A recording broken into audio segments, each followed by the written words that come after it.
Hey, what's up, everybody? I'm Erik Rico, CEO of Bat Club USA.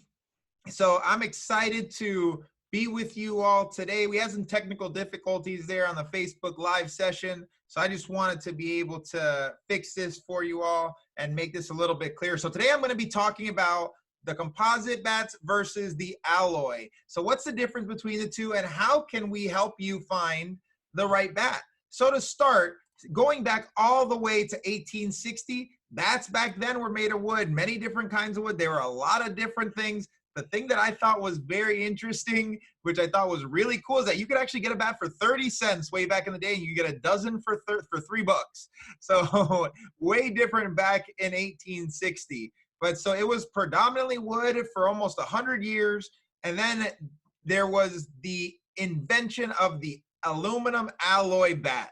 So this took baseball by storm. They started seeing a lot more performance, just a lot more action going on starting at the youth level and up, because look, hitting with a wood bat is hard. So it just made the game a little bit easier, made the game more interesting for a lot of people too. And then in the early 2000s, there was the introduction of the composite bat. So with the composite bat, we got a new material, but then different performance, upgraded performance, larger sweet spot, really an upgrade in technology that's been available for the past 20 years. So the key characteristics of an aluminum bat. First, it's a mixture of aluminum and other metals. So each manufacturer has their own recipe when they put together their bats. Then it allows them to make different barrel lengths, different thickness of the walls, different weights, things of that nature. So each manufacturer has their own mixture that's predominantly aluminum with some other metals included. Now, another key feature of the aluminum alloy is it's going to make that loud ping at contact. I know a lot of baseball purists love the crack and hate the ping. That's just the noise that it makes, but a lot of the kids absolutely love it. Now, typically, alloy bats are going to give you a lighter swing weight. Not always, especially if the manufacturer specifically makes it as an end-loaded model. But what you're normally going to see is a lighter swing weight, especially when you get a one-piece alloy bat. And if the sweet spot is a little bit smaller, it's because the manufacturer was trying to make this bat as light as possible, so you had to sacrifice sweet spot with it too. But you typically see that with aluminum alloy, it's going to have a lighter swing weight, a smaller sweet spot, but they're going to be ready to use right away. So right out of the gate, you could take the wrapper off of this bat, and you're going to be able to use it in the game, not have to worry about breaking in. So durability with alloy bats. How do they break? Well, they start with dents. So over time, the bat's going to get dented. If you keep hitting it on the same side without rotating it, the bat's going to get severely dented, and then it's going to crack. So you're going to get that kind of warning with the denting, and then you're just going to crack it. You're going to hit it in the right spot, and the bat's going to bust. So that's typically what happens with the alloy bats over time, although you do normally get more durability out of the alloy bats. So now with the composite bats are a mixture of carbon fiber, glass, Kevlar, other materials. I thought that was really cool when I found out that composite bats were made of the same material as bulletproof vests. Pretty crazy. But so again, each manufacturer has their own recipe on how they make their composite bats. Now at contact, your composite bats are going to give you more of a thud. They're not going to give you as much of a ping or a crack like you would with wood. You're just going to hear more of a thump at contact. Then the ball is going to trampoline off of the bat. Now, with a large sweet spot, these bats do have a very balanced swing weight. So those go hand in hand. What typically happens is the larger sweet spot you have, the heavier the bat feels. But with a composite bat, they're able to minimize the additional weight of the bat, or at least make it not feel as heavy, and still give you that large sweet spot.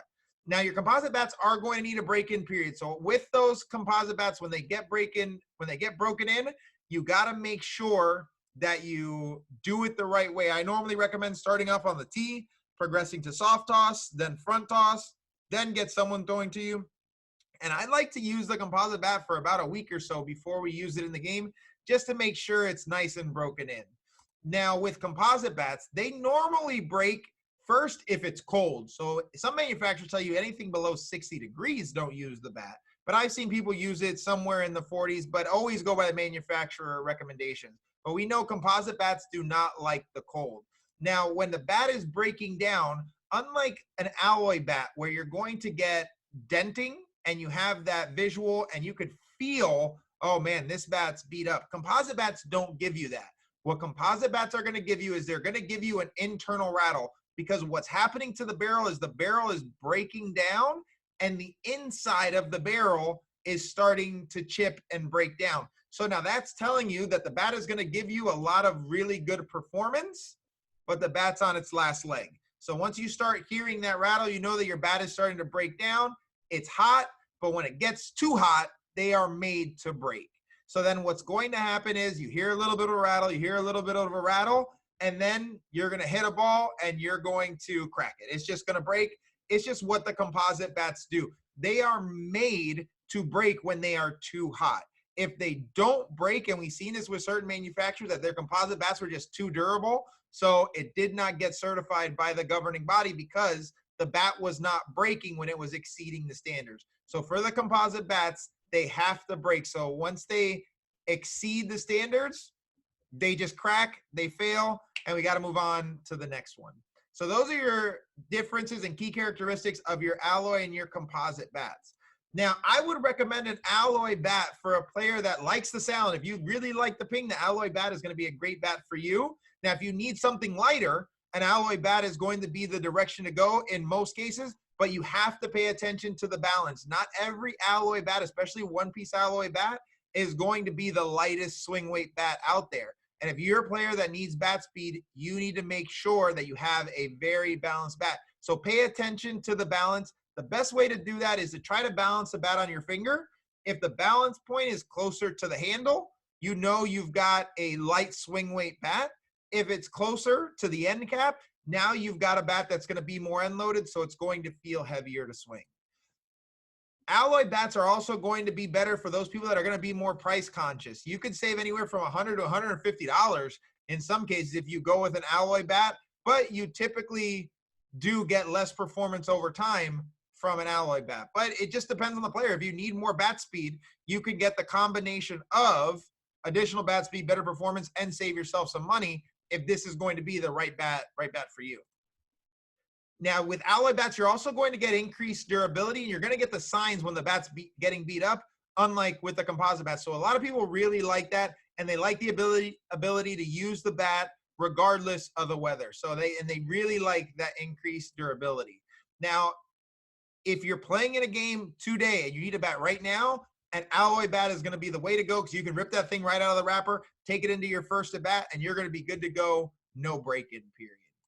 Now, if you need or want a composite bat, I'm going to recommend that for players that want that larger sweet spot. I have good bat speed, and I want that extra 2 inches, 3 inches, whatever it may be, to be able to square up the ball and watch it fly.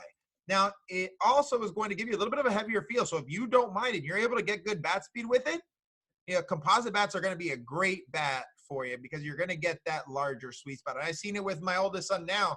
You know, he's gotten stronger, so he's able to get really good bat speed with his composite bats. So we've moved over that because we know when he squares it up, he's just going to get better performance and the additional sweet spot to be able to watch the ball fly.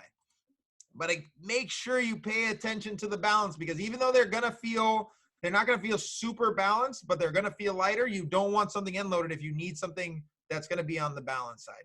Now, composite bats are more expensive, so you have to make sure, again, this is the right bat for you. These are not bats. Any of these bats on the high-end market are not bats you buy because you like the paint job. You want to make sure that you're going to get the right performance. And with these composite bats, you are going to spend more, so you have to be prepared for that. So the composite bats are going to be for those people that don't mind spending a little bit more, but are also going to treat those bats well. You have to treat these bats well. If you do not do the things that you need to do to make sure that bat gets taken care of, what's going to happen is you're going to hit that in the middle of a game, and you're going to hit the ball, and it's going to bust because you were hitting it with dimple balls or doing something you shouldn't have been doing with it, or the temperature's too low. So you have to make sure you treat these composite bats really well, and also make sure you're willing to break these things in. You have to have that patience where, hey, I'm going to use this bat for a week in batting practice before I take it into the game to make sure that it's ready for the velocity that you want to see, or that you're going to see,